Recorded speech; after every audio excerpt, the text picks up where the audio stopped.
Hello friends, कैसे हैं आप सब। आइए एक बार फिर से आपका मोस्ट वेलकम है बीकानेर की रसोई में। अगर कुछ मीठा खाने का मन है तो चलिए आज मिल के बनाते हैं ये मज़ेदार सी मिठाई जो आप सिर्फ 10 मिनट में बना के तैयार कर लेंगे। बनाने में बेहद आसान, खाने में मार्केट की मिठाई को भी फेल कर देगी, इतनी ज़्यादा लाजवाब। और चलिए देख लेते हैं ना, आप भी देखिए, आपको पता चलेगा कि सच में बहुत ही गजब की मिठाई बनी है।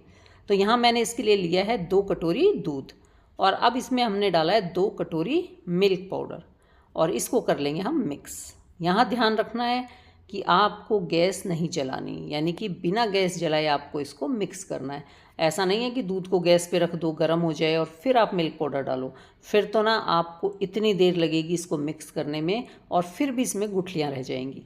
तो हमेशा मिल्क पाउडर को ठंडे दूध में मिक्स कर लेना, उसके बाद इसको गैस पे रखेंगे हम। तो यहाँ पे इसको अच्छे से मिक्स कर लेते हैं। आप चाहें, अगर आपको और जल्दी है तो आप इसको मिक्सी जार में भी कर सकते हो। और जब ये मिक्स हो जाए इसमें डाल देंगे ये नारियल बुरादा। ये भी मैंने लिया है 2 कटोरी। और अब इसको कर लेते हैं मिक्स। एक बार इसको पूरा अच्छे से मिक्स कर लेंगे, उसके बाद गैस जलाएंगे हम। तो यहाँ पे मैंने इसको लगातार चलाते हुए मिक्स किया। इसको मिक्सी जार में करते, पर मैंने सोचा क्यों ना एक ही बर्तन में सब कुछ कर लिया जाए, 2-3 बर्तन नहीं करेंगे तो आपकी एक ही बर्तन में पूरी मिठाई तैयार हो जाएगी। अब यहाँ पे ये मिक्स हो चुका है, तो अब हम जला देंगे गैस और इसको लगातार चलाते हुए हम मिक्स करते रहेंगे। चलाते लगातार रहना है, वरना ये नीचे लगने लगेगा। और अब गैस भी जल चुकी है तो आपको बहुत ध्यान रखना है, और बस इसको चलाते रहेंगे, मिक्स करते रहेंगे। अब यहाँ पे डाल देंगे हम 2 चम्मच घी। घी इसलिए डाला है क्योंकि जो मिल्क पाउडर होता है ना, उसमें बिल्कुल भी चिकनाई नहीं होती। फिर आपकी मिठाई बड़ी रूखी रूखी सी लगेगी, आपको खाएंगे तो आपके दांतों में चिपकेगी, इसलिए इसमें घी जरूर डालना। और मिल्क पाउडर की मिठाई बनाते वक्त एक चीज़ का और ध्यान रखिए कि आपकी कढ़ाई जो है वो भारी तले की होनी चाहिए, क्योंकि मिल्क पाउडर बड़ी जल्दी नीचे जमने लगता है। अब जैसे कि मेरी कढ़ाई थी ना, ये भी थोड़ी सी हल्की थी, अब इसमें नीचे लगना शुरू हो गया था, तो मैंने अपनी कढ़ाई चेंज की, क्योंकि ऐसे में सारा मिठाई का टेस्ट ख़राब हो जाता है। और अभी तो इसको और ड्राई करना है तो हमें थोड़ा सा टाइम लगेगा, इसलिए ध्यान रखें कि भारी तले की कढ़ाई लेना। अब यहाँ पे मैंने इसमें डाल दिया चीनी, 1 कटोरी चीनी डाली है। और अगर आपको ज़्यादा मीठा खाना है तो आप 1.5 कटोरी कर लेना। 2 कटोरी तो मत डालना, वरना बहुत ज़्यादा मीठा हो जाएगा। मिठाई बना रहे हैं लेकिन मिठाई का टेक्सचर अच्छा सा होना चाहिए। और यहाँ देखिए अब आप कितनी जल्दी ये इतना गाढ़ा हो गया है। इसका टेक्सचर आप देख सकते हैं कितना अच्छा आया है। सच में सुपर टेस्टी मिठाई बनी थी। ऐसी मिठाई तो आपको मार्केट में भी नहीं मिलेगी। बना के देखिए, और कितनी आसान है, इससे आसान मिठाई हो भी नहीं सकती कोई। जो भी आप घर पे मिठाई बनाएंगे ना, सारी मिठाइयों में टाइम लगता है और सारी मिठाई बनने में मुश्किल होती है, लेकिन ये सबसे जल्दी बनने वाली मिठाई है। और अब आप इस मिठाई को 2 रंग की भी बना सकते हैं। अगर आपको 2 रंग की बनानी है तो इस तरह से 2 पोर्शन कर लेना, और एक में थोड़ा बहुत जो आपको कलर अच्छा लगता आप डाल देना। लेकिन मैं तो इसको एक ही कलर की बना रही हूँ, यानी कि सिर्फ वाइट बनाऊँगी, तो मैंने इसमें कोई कलर या कुछ नहीं डाला, सिंपल ऐसी है। और इसको अब सेट कर देंगे। इसका टेक्सचर आप देख सकते हैं कि ये जमने के लिए बिल्कुल परफेक्ट तैयार है। और अब हम इसको सेट करेंगे। सच में इतनी ज़्यादा टेस्टी और इतनी आसान मिठाई आपने अब तक नहीं देखी होगी, ना आपने बनाई होगी। एक बार आप इसको ट्राई ज़रूर करके देखना, बेहद आसान है बनानी। और अब आप इसको देख भी सकते हो, आपको इसके टेक्सचर का पता चल रहा होगा ये कितना स्मूथ बना है। अब हम इसको इस तरीके से करके सेट करेंगे। मैंने इसको एक मिठाई के डब्बे में सेट किया था। आप कोई भी कंटेनर ले सकते हैं। अगर कोई थाली वगैरह ले रहे हैं तो नीचे थोड़ा सा ग्रीस कर लेना, या फिर बटर पेपर बिछा लेना, उसके ऊपर इसको फैला देना, इससे आराम से निकल जाता है। तो मैं तो इस तरह जो भी मिठाई सेट करती हूँ ना, तो ये जो मिठाई के डब्बे आते हैं ये संभाल के रखती हूँ, ये मिठाइयाँ सेट करने के लिए। अब मैंने इनको सेट कर दिया पूरा। ऊपर से हम इसको प्लेन कर देंगे इस तरीके से, और फिर इसके ऊपर डाल देंगे ड्राई फ्रूट्स। तो यहाँ पे मैंने पिस्ते की कतरनें डाली हैं, जैसे कि वाइट मेरी मिठाई है और इसके ऊपर ये जो ग्रीन कतरनें हैं ये बहुत अच्छी लग रही थी, तो लुक वाइज भी अच्छी हो जाती हैं। अगर काजू या कुछ ऐसे डालते हैं तो थोड़ा सा उसका कलर वाइट रह जाता है, तो इसलिए मैंने पिस्ते की कतरन डाली। आप चाहें तो इसके ऊपर सिल्वर पेपर लगा सकते हो, और सिल्वर पेपर लगने के बाद भी बिल्कुल मार्केट जैसी मिठाई बन जाती है। और इसको थोड़ा थोड़ा सा दबा देंगे ताकि ये जो ड्राई फ्रूट्स हैं ये मिठाई के अंदर सेट हो जाएं। और ये लीजिए, ये मिठाई बन चुकी है, इसकी हम कटिंग करेंगे। और ये मिठाई सच में मार्केट जैसी बन के तैयार हुई थी। तो है ना कितनी आसान मिठाई, और कितनी अच्छी लग रही है देखने में भी। आपको भी समझ आ रहा होगा कि कितनी मज़ेदार बनी है। चलिए आज आपके साथ एक और मिठाई शेयर करूंगी और जानते हैं ये मिठाई कैसे बनाएंगे। ये हम बनाएंगे घी के बची हुई खुरचन से। हमने घी निकाला, आप सब भी निकालते होंगे, और अगर आपने कभी अपने आप घर पे घी नहीं निकाला तो मैंने बहुत सारी इसकी वीडियो शेयर की हुई हैं, हर तरीके से घी निकालना दिखाया है, आप उसे ज़रूर देख सकते हैं और बड़े आराम से सबसे आसान तरीके आपको बताए हैं, आप उनको फॉलो कर सकते हैं।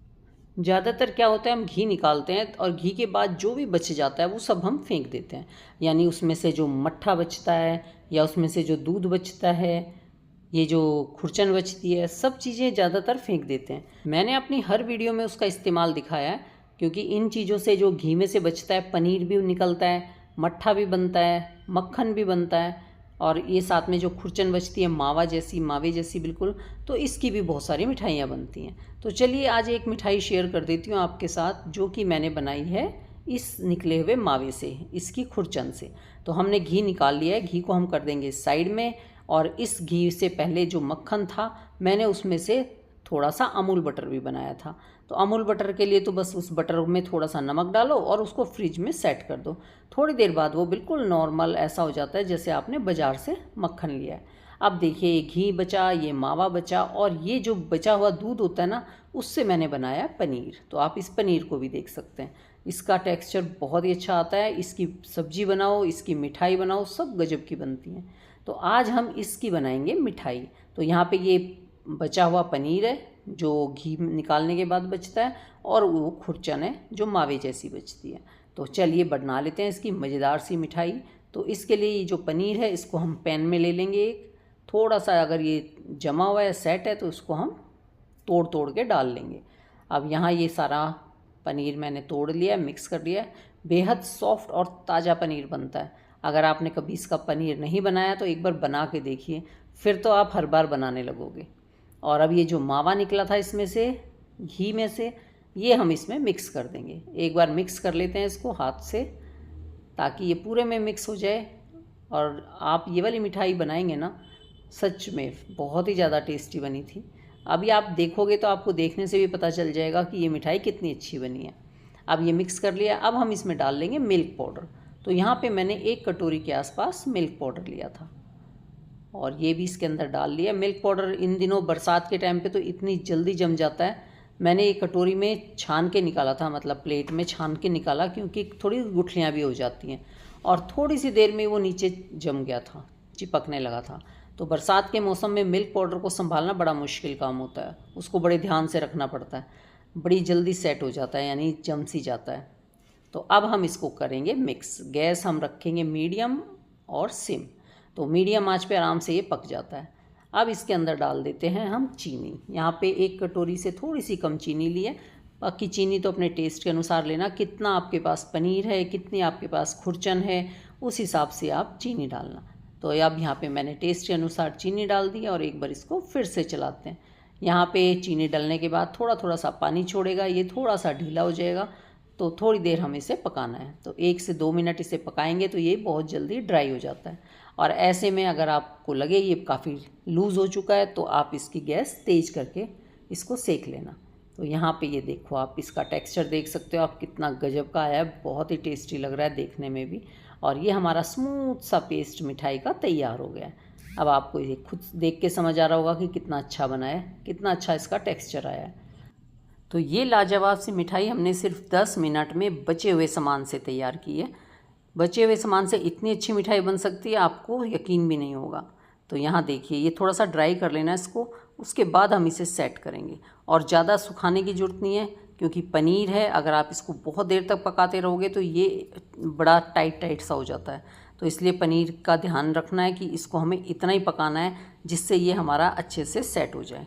और अब आप इसको देख सकते हो कि कढ़ाई इसने छोड़ दी है, इसमें से कोई पानी नहीं निकल रहा, ना कोई इसमें से ऐसे जूस निकल रहा है कि जैसे चीनी डालने के बाद थोड़ा सा पानी बन जाता है ना, तो ऐसे कुछ भी नहीं निकल रहा इसमें से। तो इसका मतलब ये परफेक्ट है सेट होने के लिए। और चलिए अब हम इसको सेट कर लेते हैं। यहाँ पे आप देख सकते हैं कि ये पता चल रहा है कि ये सेट होने के लिए तैयार है।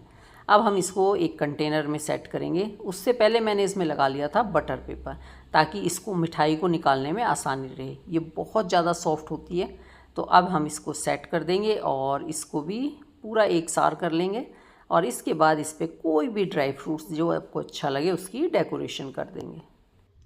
अब इसको अच्छे से सेट करके इसको कुछ देर के लिए जमने के लिए रख देंगे, यानी कुछ देर इसको सेट होने देंगे। तो यहाँ पे मैंने तो देखिए कोई भी इस पर डेकोरेशन नहीं की, कोई ड्राई फ्रूट्स नहीं लगाया, ऐसे ही बिल्कुल प्लेन रखी थी वाइट, बहुत ही अच्छी लग रही थी देखने में भी। और ये देखिए कितनी दानेदार हमारी मिठाई तैयार हुई है, यानी ये है हमारा कलाकंद जो हमने बनाया है बची हुई खुरचन से। तो ये हमारा दानेदार कलाकंद तैयार हुआ है और अब इसको हम निकाल लेते हैं। देखिए ये इसमें जो कवर लगाया था ना मैंने, इसकी वजह से हम इसको आराम से निकाल पाएंगे। यहाँ पे इस तरह से मैंने इसको निकाला बटर पेपर समेत, और अब इसको हम हटा देते हैं। और ये देखिए कितनी बढ़िया हमारी मिठाई तैयार हुई है। पेपर भी हटा देते हैं और इसको रख लेते हैं और अब इसकी कर लेते हैं कटिंग आप अपने मनपसंद आकार में जैसी चाहे काटना। और आपको इसके काटने से पता चल रहा होगा इसके टेक्सचर का, कितना अच्छा और स्मूथ ये कट के तैयार हो रही है। तो अगर आपको मिठाई पे ध्यान दें तो आपको उसके टेक्सचर से, उसके काटने से वो सब पता चल जाता है कि मिठाई कितनी लाजवाब बनी है। और सच में ये मिठाई बहुत अच्छी बनती है और साथ में बचे हुए सामान से बनती है।